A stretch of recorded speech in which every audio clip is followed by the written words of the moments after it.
విత్తనములు చల్లడానికి కర్షకుడు వెళ్ళాడు. అతడు చల్లుతున్న సమయంలో కొన్ని విత్తనాలు దారి పక్కన పడి తొక్కబడ్డాయి. ఆకాశ పక్షులు వాటిని తినివేశాయి.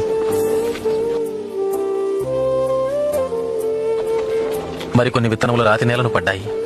మొక్కలు మొలిచినను చెమ్మలేనందున ఆ విత్తనములు ఎండిపోయాయి.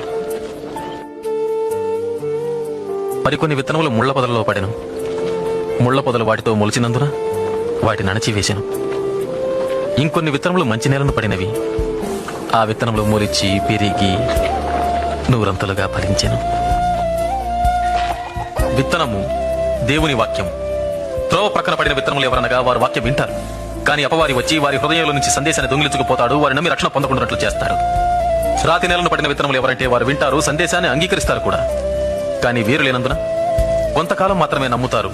ముళ్ల పొదలలో పడిన విత్తనాలు ఎవరనగా వారు వింటారు, కానీ ఈ జీవన సంబంధమైన విచారముల చేతను ధనభోగముల చేతను అణచివేయబడి తద్వారా ఫలింపని వారు.